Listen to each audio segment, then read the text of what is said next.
So that puts you at much higher risk of converting from latent to active.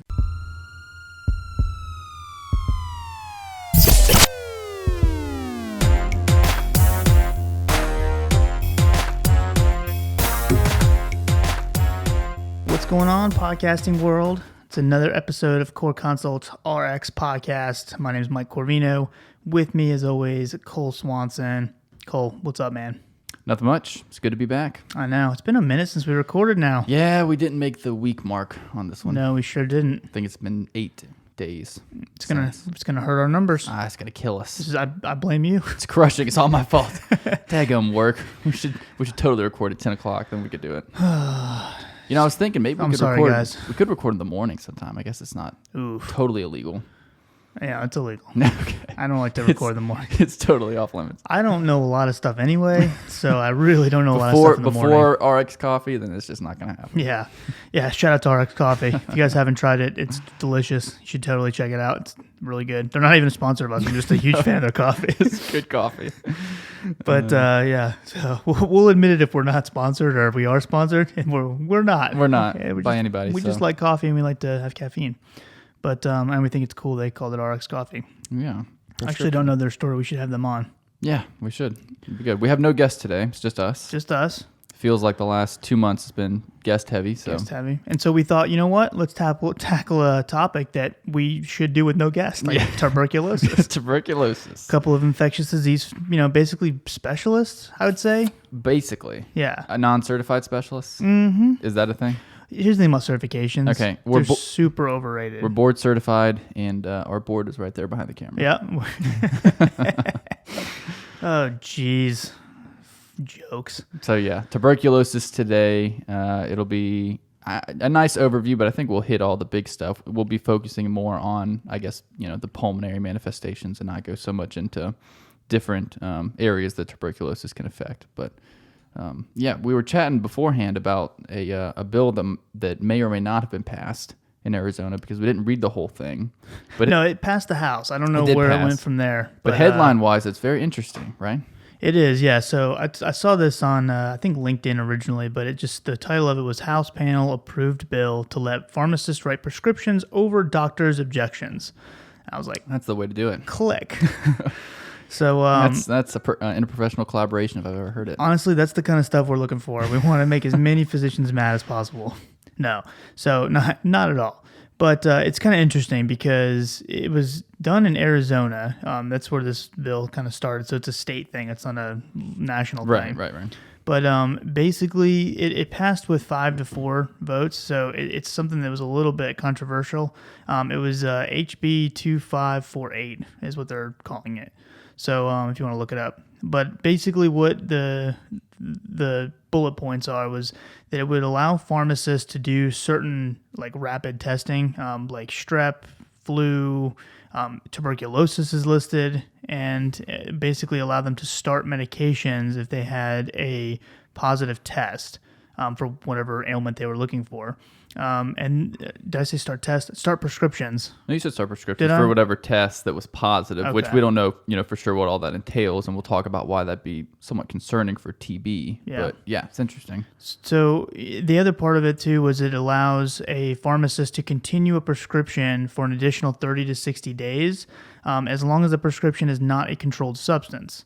The other caveat to that is a pharmacist has to notify the original prescribing physician within 72 hours to let them know they've issued a prescription. So for reference, it's the laws are different throughout every state, but in South Carolina, it had been that you could write a 3-day script or whatever emergency fill for a patient, and then you'd have to notify the prescriber and just let them know. I think it was in 2017, either 2016 or 2017, they changed it to 10 days. And so now, without it being an emergency, we can change it to 10 days as long as we notify the prescriber. And I think in an emergency, if we're like in a state of emergency, which happens like all the time around here, because it's not hurricanes. Yeah, I think you can actually do 30. Don't quote me on that.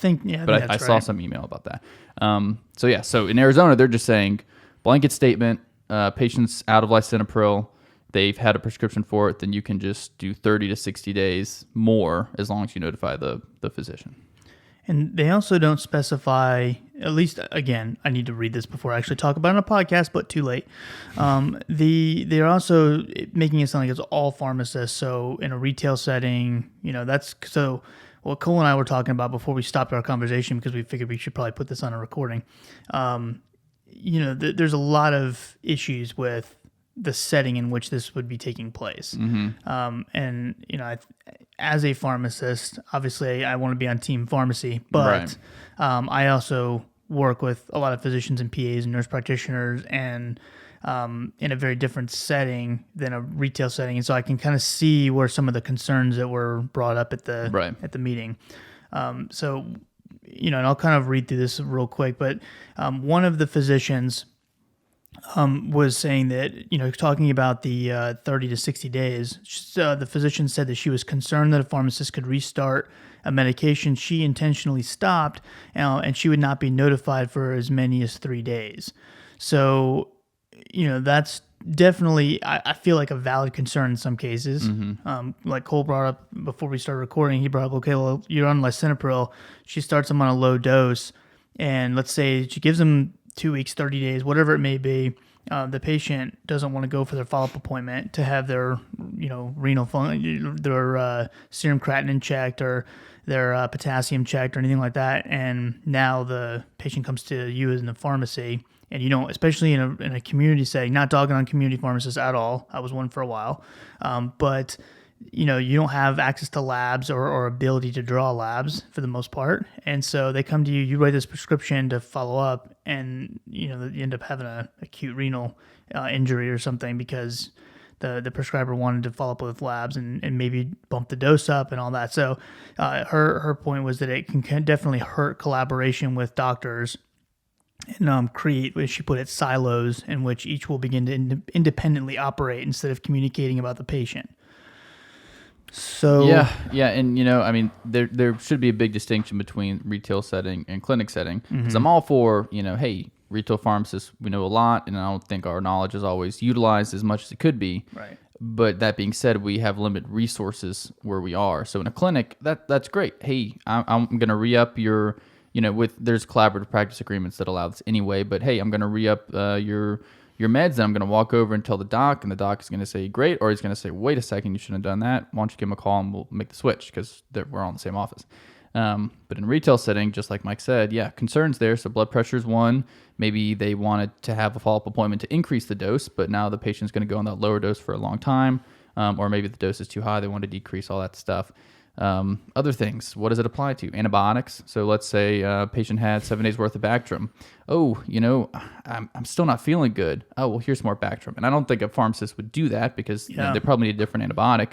But, at the same time, when things are happening fast, sometimes pharmacists just want to get the patient their prescription and get them out the door, unfortunately, and instead of going through the process of calling the doctor and verifying things and all that stuff. So we're speaking from a totally uneducated place about this bill too. It's just whatever we're seeing on the internet, but it's very interesting idea, but I definitely think they're valid concerns. Yeah. And a couple things too, kind of points that I would make about the prescriber though is, she says that she doesn't want to hurt collaboration, but I would definitely argue that there's a huge lack of respect in a lot of cases, not all cases, but a lot of cases, from prescriber side, looking at like a retail pharmacist. They definitely see them as not necessarily needed in the collaboration of pharmacotherapy planning. Again, that's not a blanket statement. I know several of them that are very willing to talk with a retail pharmacist and collaborate, but I definitely can say from my time in retail, I didn't have too many physicians. I had a few, not too many physicians that were like calling me up for like advice. Right.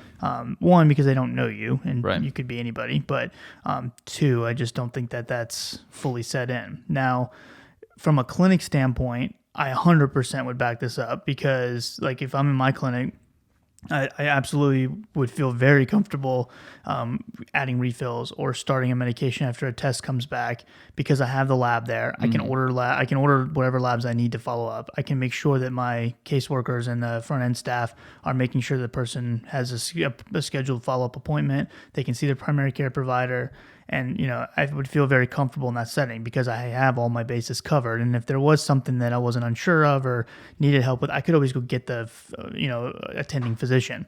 So, I think that I would be probably against this in a retail setting as much as I want to be on team pharmacy. And the other thing is, how in the world would they work that into workflow with retail pharmacies? Are so bad about pushing just these programs on pharmacists, but they're like not willing to give you any extra help. Mm-hmm.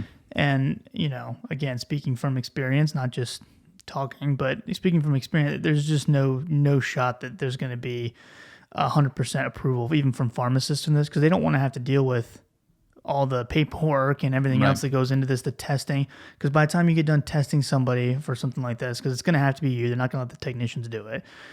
You're filling out the prescription stuff. Now you got backed up on everything else, and it's only going to get worse. Yeah. So the only way that this would be reasonable is if somehow the pharmacist had, in the retail setting, had quick access to like a lab, some type of set of labs that you knew that you were doing something in a safe way. But the rapid testing, the only other way that I could see that working out is if they're talking more like minute clinic wise. Mm-hmm.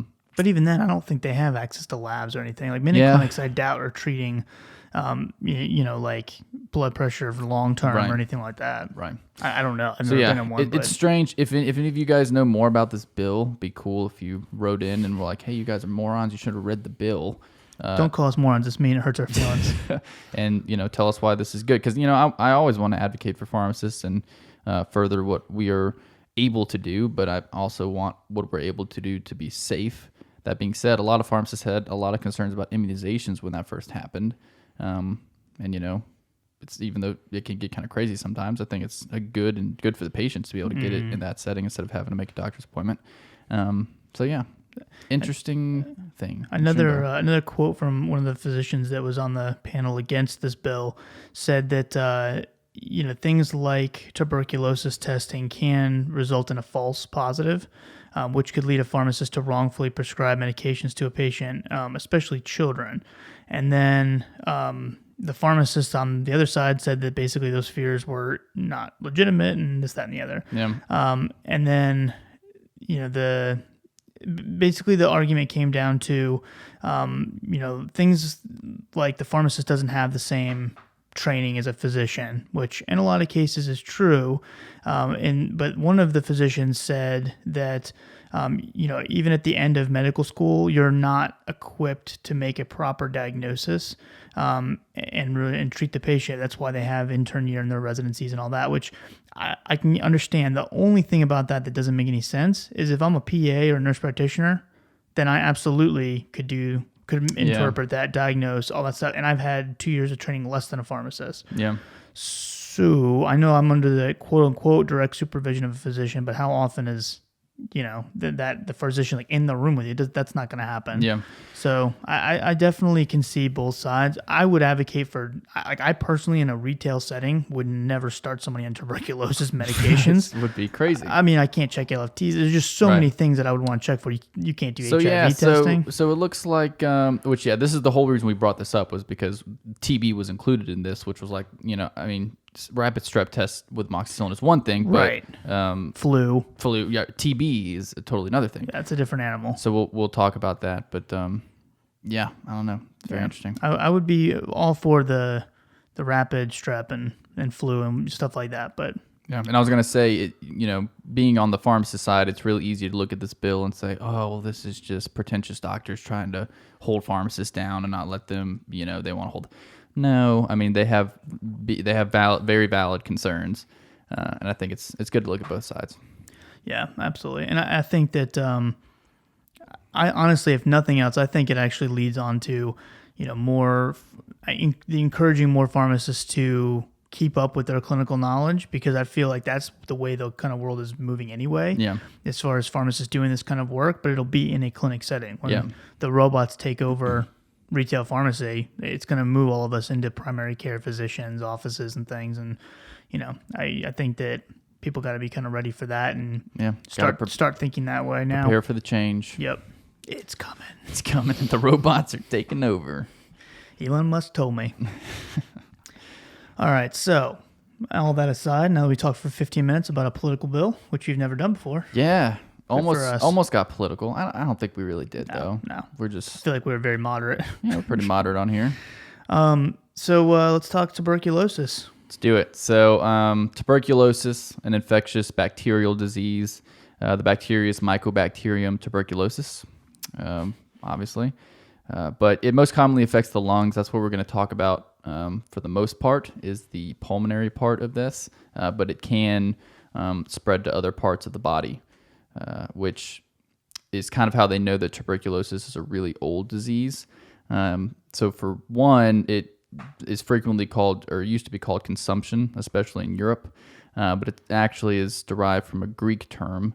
Phthisis, I think, is actually Hippocrates that identified it, and it means wasting away or consumption, like the disease is consuming you, because it would describe really any disease that was like a wasting disease. But tuberculosis was so common that it was almost always referred to as this.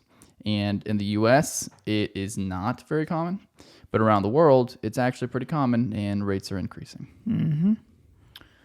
So there's two different kinds. Obviously, there's latent TB, and then there's active TB. So when we hear latent TB, that basically means that the Mycobacterium tuberculosis, the bacteria itself, is living in the lung, but it's not growing, it's not replicating.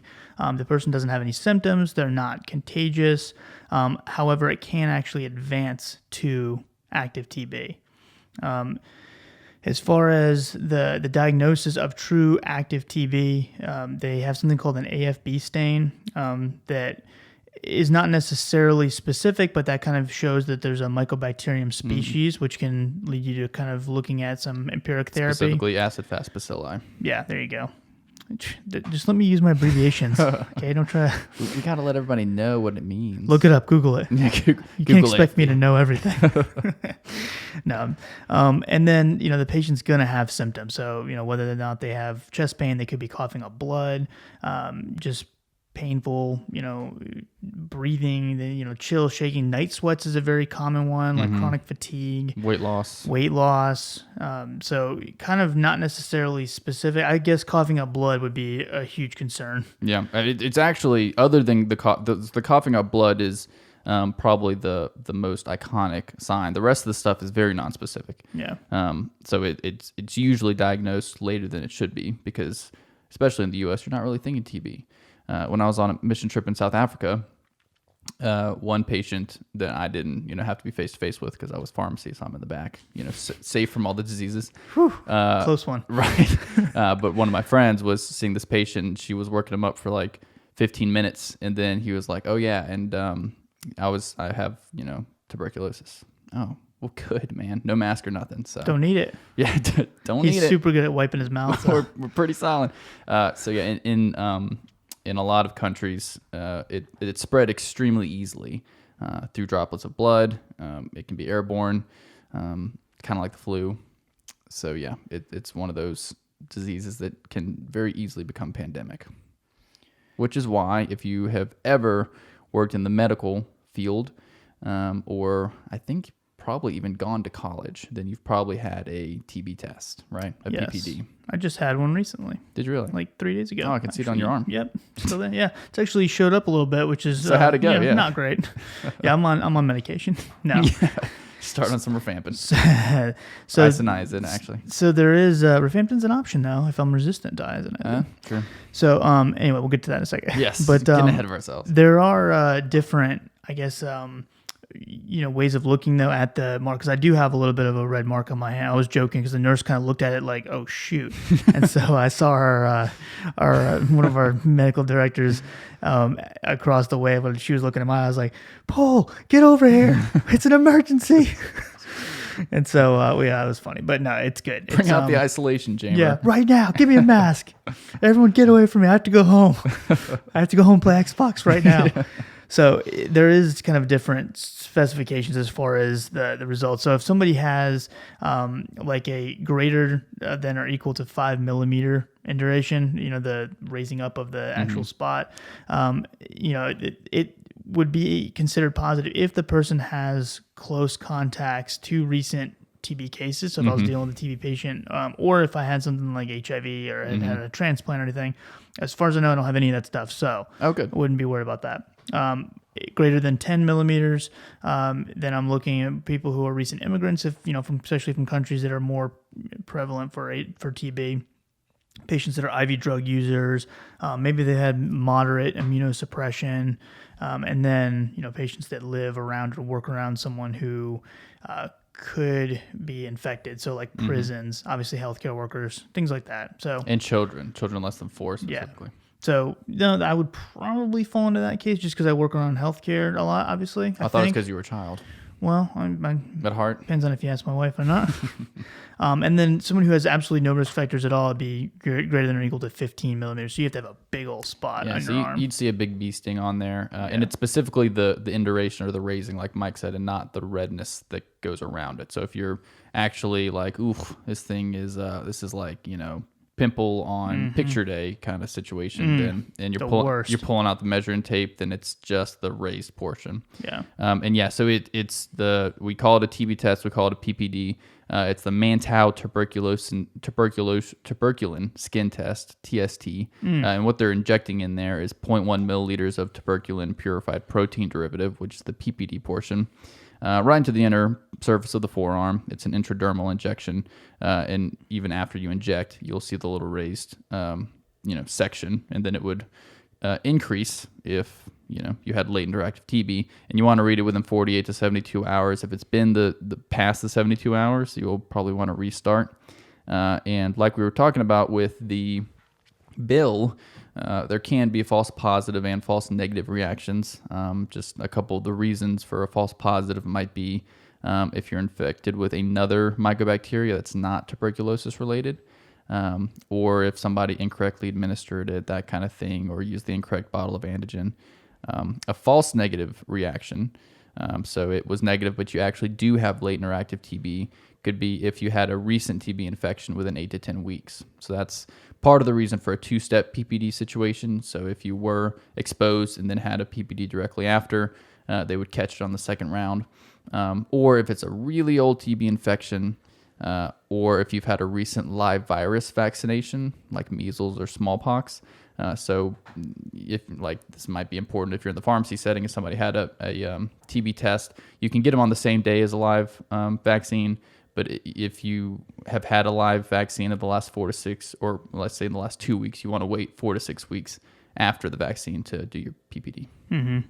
And it can give you a false negative on that one. And what's interesting about that is that was actually a question on the BCPS exam. No way. It was. I don't know if I'm allowed to say that or not. Are you allowed to say I'm probably not. Nobody reported that. That was not a question. Good thing nobody listens to this podcast. Here's the thing, too, is I also sometime, I probably shouldn't have said that. Oops. I was not on the board exam at all. Maybe we may do some editing this time. Nope, not editing. We stick into our no editing policy. If I go down in flames, y'all know why. When we were talking about taking my BCPS away for sure. When we were talking about the Naplex the other day, I almost mentioned some things similar to that and thought better of it. Oh, well. Nobody report me to the board. Moving on. Okay. So I guess start with latent. That's more of a easier treatment regimen. Sure. So there's a few different options you can do. One of them, probably the most common, would be Isoniazid, 300 milligrams daily, or you can do 15 milligrams per kilogram twice weekly, which is a max of 900 milligrams per single dose, and you do that for 9 months. Yep, so that's a lot of Isoniazid. Yeah. That's preferred for patients, especially if they're HIV positive or pregnant or children, in particular. That's a full pregnancy worth of Isoniazid. It's exactly a full pregnancy worth, if I do my math right. So that's definitely probably a more common option. There's also, especially if a patient cannot tolerate Isoniazid, or if you find out that the bug they have is resistant, you can do Rifampin, 600 milligrams daily for 4 months, which to me, I'm like, can I just have the Rifampin? Yeah, but does it have worse side effects, you think? Probably. Liver-wise? I mean, they all have liver side They're all effects. like, man, you better hang off the alcohol during this treatment period because your liver's going to be in trouble. Great. Yeah, I know. Man, better not get TB.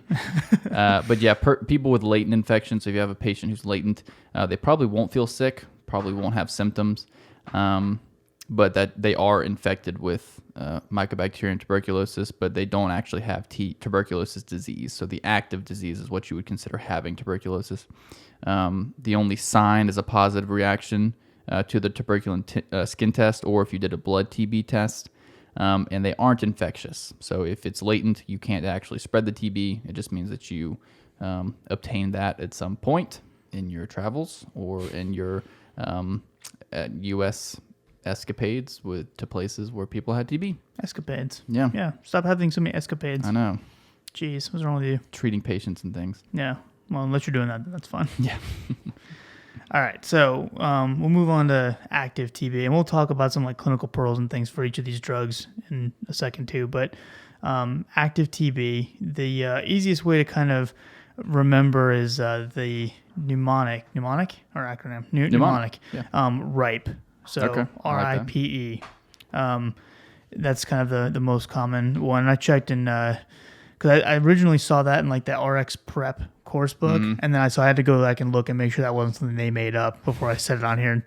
And it's proprietary. Proprietary. Great. No, it's not. It's a very, very common mnemonic. But so the RIPE is basically R is rifampin, I is isoniazid, the P is pyrazinamide, and then the E is ethambutol. And then you would do your basically two different phases. Your intensive phase is going to be all 4 drugs for 2 months or 8 weeks. Your continuation phase is going to be 2 of those drugs, so the isoniazid and then rifampin daily. Sometimes they'll do 3 times per week if the bug is definitely susceptible to both of those, and they'll do that for 18 weeks after. Yes. So another 2 months. So it's 6 months of total treatment. I'm sorry, another 4 months. I was going to say, wait a second. My math's not adding up. Wait a minute. So 2 months of initial treatment and then 4 months of those other 2. Right. There are some alternatives depending on the situation. But once the tuberculosis isolate is known to be fully susceptible, you potentially could take ethambutol off in those first 2 months. But generally, if you're not testing for that, then you would just go for those 2 months, then finish with the 4. An alternative to ethambutol could be streptomycin. These are all anti-tubercular agents, basically going to inhibit the replication of the bacteria and kill it, even though some of the specific mechanisms are unknown for a couple of them.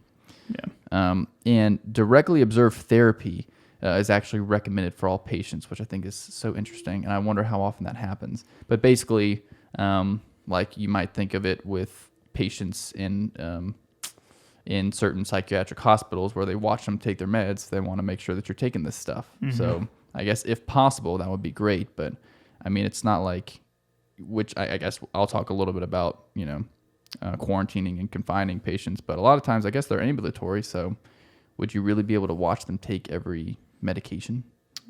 You better. You better make sure they're doing it. So I think you actually have to report. I should have looked this up. But I'm pretty sure you have to report this to DHEC if the person has a active TB case, just like you would with syphilis or anything like that. So I'm almost positive about that. Yeah.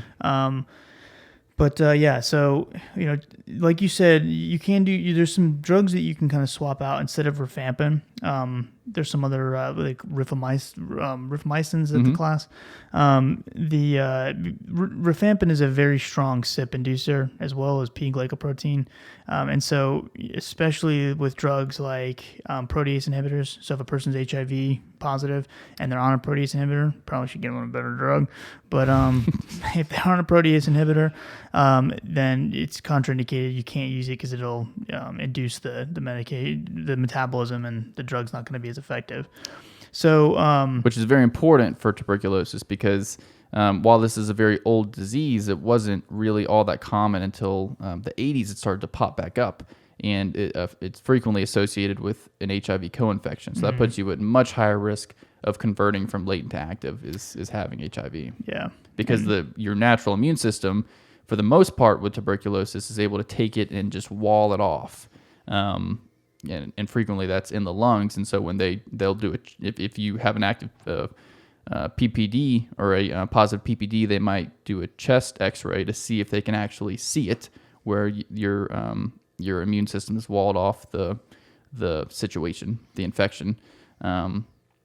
And that's kind of why it doesn't turn from latent to active. But if you have HIV, suppressed immune system, or other conditions where you would have a suppressed immune system, there's nothing stopping it, and it becomes much more rampant. So I think that frequently, if you're seeing an active tuberculosis patient in the U.S., they may also have HIV. Yeah, and also just a kind of a thing to keep an eye out for, especially for the pharmacists looking for this.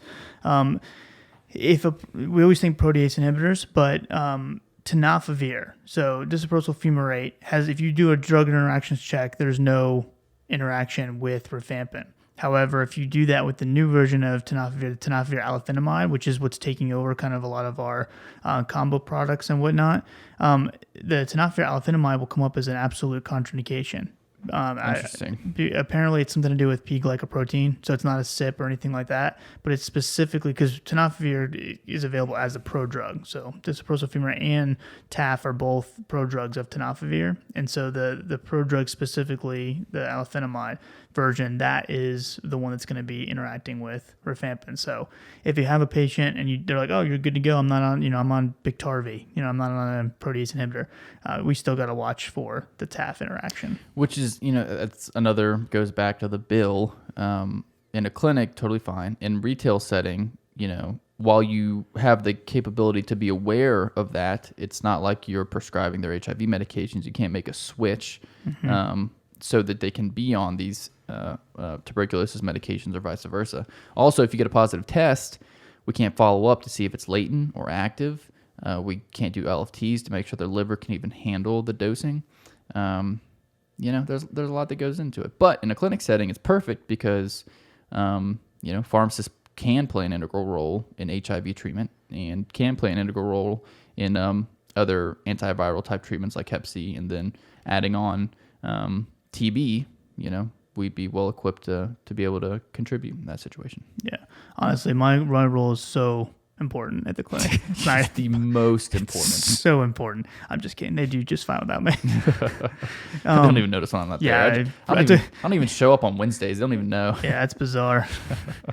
If the person does have is on a protease inhibitor, though, instead of rifampin, you can use rifabutin is another rifamycin drug that you can use instead. However, the interaction is still there with tenofovir alafenamide because it still interacts with P-glycoprotein. Yep. So keep that in mind as well. So there are other drugs that you can substitute for rifampin, but it's usually rifampin or rifabutin is the other most common one. Yep. A couple other things about the drugs as far as side effects. So we keep referencing the liver. Isoniazid and rifampin are probably going to be the hardest on the liver. Increased risk for hepatitis. Of course, any of these can cause like regular GI symptoms, regular CNS symptoms. Isoniazid, though, is known for peripheral neuropathy, which can actually be easily managed with vitamin B6. Just give them 25 to 50 micrograms a day-ish, and they'll probably be all right. Like Mike said, rifampin is a strong 3 or 4 inducer and affects P-glycoprotein. Can also have dermatologic reactions to it, so like rash and itching might be normal, but you want to keep an eye on it. Also, some bone marrow suppression, specifically with platelets, so you probably want to monitor CBC. And they will probably have orange secretions. So I think that relates to sweat and urine, right? And tears, everything. And tears, so yeah. It's all the good stuff. So it can literally be, staining to your contacts if you're watching a very sad movie. You cry during movies? All the time. Mike is full of tears. I'm extremely emotional person. Those rom-coms, just get them right at the end when... The what? The rom-coms. The heck is a rom-com? Mike loves a good rom-com. Romantic comedy. Oh, Got it. yeah. I'm with you now. Okay. I was like, what the heck is it? I thought I was thinking like a Comic-Con. I was like, I don't go to that. I'm a nerd, but not that kind of nerd. Yeah, you're the cool kind of nerd. Yeah, super cool. Kind of nerd that works out and wears backwards hats. I do wear backwards hats because I don't care. It's my hat and I'm going to wear it while we're recording on the VR. Yeah, but that's two of the big drugs. Ethambutol has a well-known side effect of optic neuritis, specifically differentiating red and green. So you'd want to follow up with eye exams if you're on ethambutol. And yeah, But I mean, when would that ever, when do you ever need to differentiate between those two? I know. Christmas time, it becomes a real big issue. Real huge issue. I guess, This is the most depressing- maybe driving. This is the most depressed. Yeah, drive. If you can't remember if it's top or bottom when it means go. Right. That's a real. You get one of those sideways ones like they have in Europe. Oh no, you're totally screwed. You're done. Like, what do you do? Why are you driving in Europe? I know the middle is yellow, but what was green on the right? Or That's was why you green just on the wait for it left? to turn to the middle and you go. You just go on the yellow. Yeah, you might get some honks. You wait for the honks, then you know you're supposed to be going. Yeah. Or you wait till you're T-boning somebody, and there you go. And there's it's that. all over. There's that. But yeah, pyrazinamide also affects the liver, can cause hepatitis, and can also increase uric acid. So Uric acid's the big one. For your gouty patients, be aware. Yep. If they're having a gout attack, probably not great to start them right now. You want to get them some colchicine and go from there. Wait till after that's all done. Yeah. So, that's the most common, the ripe treatment options. First line. You want to go through a couple of the second line options just to list a few? Let's hit them. So second line options get a little bit more obscure. The first ones that you're going to be familiar with are the fluoroquinolones, so specifically Levo and Moxie. Those two seem to have a lot better outcomes as far as tuberculosis specifically than compared to like Cipro or anything. So Levo and Moxie are your two go-tos if you had to use one of these. Again, definitely want to use the first line options if possible. However, those are available if you need to add one in. And then they list on there as far as like kind of comorbidities to be aware of. Levofloxacin obviously is less frequently associated with QT interval prolongation than Moxie. So probably if the person has some sort of history of arrhythmia or anything like that, low mag, then you'd probably want to go ahead and use Levo instead of Moxie. There's another drug that I've never really even seen this or heard about this dispense, but beta-quinoline is another one. I looked up this because I hadn't really looked at this drug in forever and forgot it even existed. But it's actually got a black box warning for increased mortality. Oh, that's the best kind. That's the best kind of black box warning. So then they've compared it to placebo. They actually saw an increased risk of death. So the big thing for that is you absolutely want to use this only in cases when other effective treatment is not approved. Should also probably mention that they've done multiple trials looking at shorter treatment regimens and haven't been as effective as the standard 6 months. So right now that is the gold standard. Yeah. And we mentioned streptomycin, that's an aminoglycoside. Amikacin's also another kind of obscure option, both aminoglycosides. Speaking of those, I had a patient who said they had a lot of allergies to stuff, like all the antibiotics and things, and she was doing a gentamicin eye drop. I said it was fine. Do people commonly have allergies to aminoglycosides? I don't feel like they do. Probably not. I don't know the statistics behind it, but I wouldn't think it's super common. Yeah, I guess she was okay. But anyways, I don't really know. She can't see anymore, so that's not great. But so there's several options that we probably don't really need to go through all these because they're drugs you're most likely never going to see. But if you go on to UpToDate, there's a whole list of anti-tuberculosis drugs, like an overview review of it, and they have a whole list of all the second line agents you can go to. And resistant TB is becoming more of an issue, especially as it becomes more common, unfortunately. So patients requiring retreatment should initially be treated with at least 5 drugs, including isoniazid, rifampin, pyrazinamide, and then at least 2, but maybe even 3 new drugs that they haven't tried or been exposed to if it's considered resistant.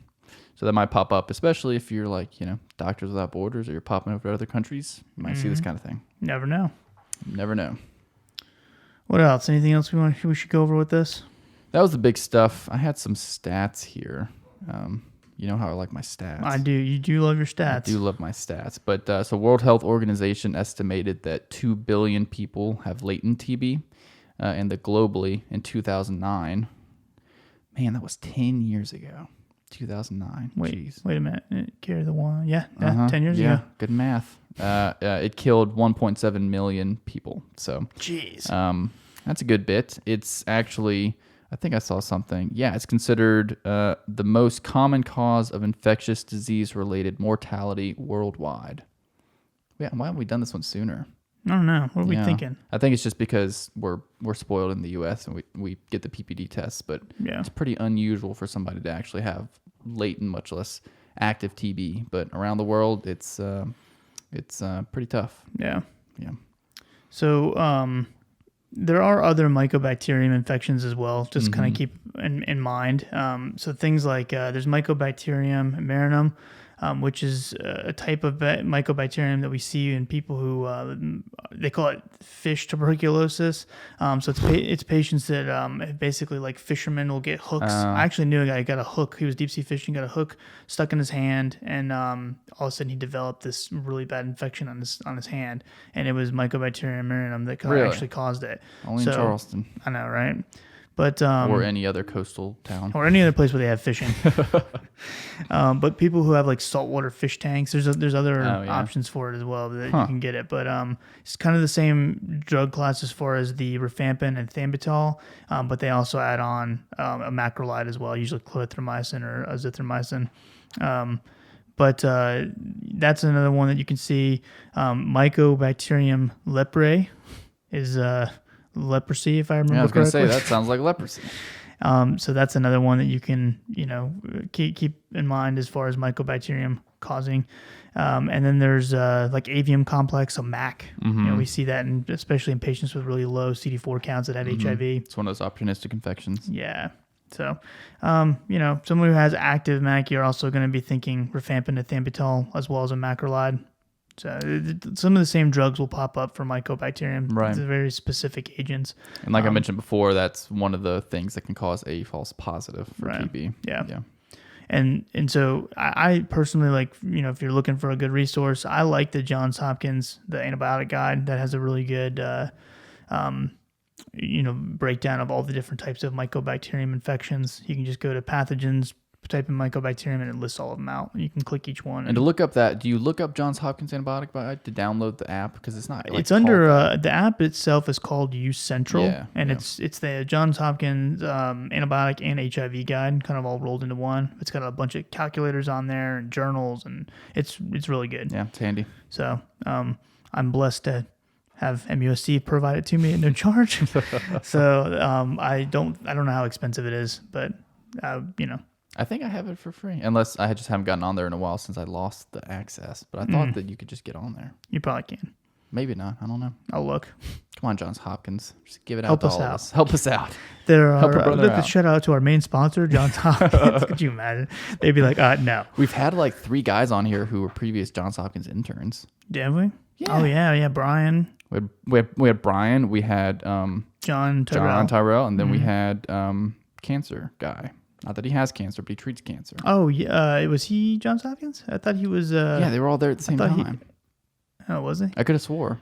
You don't want Jordan. Yeah, Jordan. I was thinking I knew Cleveland Clinic. I didn't know he was Johns Hopkins. Maybe it was Cleveland. That was a while ago. I thought when we had John on, I was like, this is like our 3rd Johns Hopkins guy. Maybe not. We just know so many super important really people. Important or people who just pick good rotations. Yeah, basically. But, yeah. So... That's all we got for you on the. That's TB, guys. That's TB. Another one of our. I think the last kind of overview we did like this was Parkinson's. This is good. I like these. These are fun. Absolutely. I learn and I remember. There you go.